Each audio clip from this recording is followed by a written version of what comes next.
আজকের দিনটা ছিল ১৯শে এপ্রিল শনিবার। এখন সন্ধে প্রায় ওই ৬টার মতন বাজছে। আজকে সন্ধ্যাবেলায় সেরকমভাবে কোথাও বেড়াতে যাওয়ার প্ল্যান ছিল না। আগের দিন মানে শুক্রবার তো গিয়েছিলাম বাড়ি, তো ভাবলাম আজকে বাড়িতেই থাকি। যদিও বাইরের ওয়েদারটা আজকে ভালোই ছিল, খুব বেশি গরম ছিল না, কারণ কয়েকদিন বৃষ্টির জন্য আর কি। তো প্রথমে ওপরে এসেছিলাম ৩ তলায়, আমাদের ঠাকুরের সিংহাসন আছে সেখানে। সন্ধে দেওয়ার পরে উজ্জ্বল বলল আজকে ছুটির দিন, সোমবার থেকে তো আর বেরোনোর সময়ই পায় না উজ্জ্বল। তো ভাবলো একটুখানি বাইরে একটু ঠান্ডা হাওয়াও খাওয়া হবে, কারণ বাইরে হাওয়া দিচ্ছে। আর তার সাথে আমার ইচ্ছা হচ্ছিল একটু ওই রাস্তার যে ফুচকাগুলো হয় তেঁতুল জল দিয়ে বানায়, অনেক দিন রাস্তায় দাঁড়িয়ে খাওয়া হয়নি। তো সেটাই এই মোড়ের মাথায় বসে দুটো ফুচকা, সেখানেই যাব। সাথে করে তোজোকেও নিয়ে গেছি, কারণ সেও আর ঘরে বসে বসে কি করবে।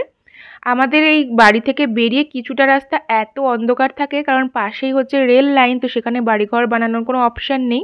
সেটা মনে হয় যেন আলাদাই একটা দুনিয়া। আবার সেই গলিটা থেকে বেরিয়ে এলে তখন লাইট, দোকান সমস্ত কিছু দেখলে মনে হয় সেটা একটা আলাদা দুনিয়া। আর এই যে রাস্তার ধারের এই ফুচকা স্টলটাতে আসার কথা ভাবছিলাম।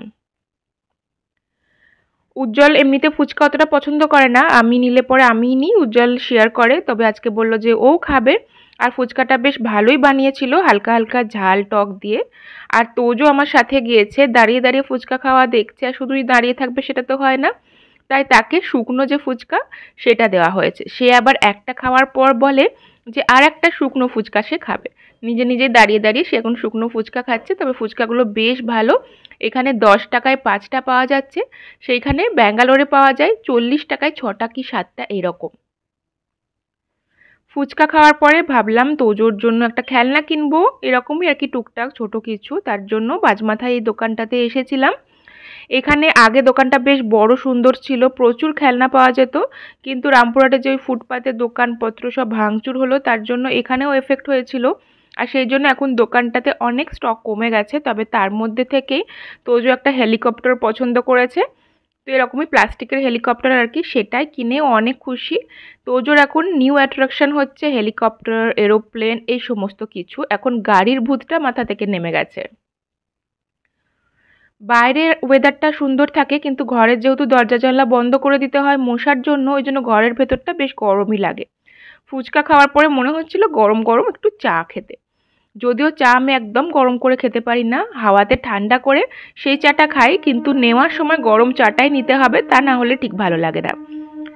আর এখন যেহেতু বৈশাখ মাস, সেই জন্য সারা বৈশাখ মাস জুড়ে সন্ধেবেলায় এরকম নাম কীর্তন বেরোয়, প্রত্যেক বাড়িতে বাড়িতে যায়। তো সেখানে যদি টাকা দেওয়া হয় তারা প্রসাদ দেয়, এমনিও প্রসাদ দেয়, বাতাসা প্রসাদ দেয়। পুরো বৈশাখ মাস জুড়েই এটা হবে, আমরা ব্যালকনি থেকেই দেখছিলাম। পুরো বৈশাখ মাস সন্ধেবেলায় এরকমভাবেই সবাই বেরোয়। আর যেদিন শেষ থাকে বৈশাখ মাসের দিন, সেদিন একদম বেশ বড় করে ধুমধাম করে সবাই নাম সংকীর্তন করতে বেরোয়।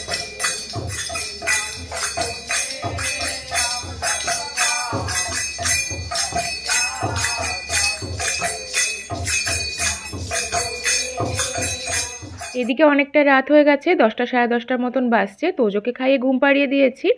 আর এখানে আমাদের রাত্রেবেলায় চিংড়ি, পমফ্রেট সমস্ত কিছুই আছে। তবে উজ্জ্বল বলল সেগুলো কিছুই খাবে না, তাই উজ্জ্বলের জন্য গরম গরম ডিম ভেজে দিচ্ছিলাম। তারপরে আমরা দুজন খেতে বসে পড়লাম, আর এরকমভাবেই আজকে সন্ধ্যেটা কাটলো। একটা মিনি ব্লগ তোমাদের সাথে শেয়ার করলাম, ভালো লাগলে অবশ্যই লাইক কমেন্ট শেয়ার করে দিয়ে পেজটা ফলো করে দিও। পরের ব্লগে আবার দেখা হবে, টাটা।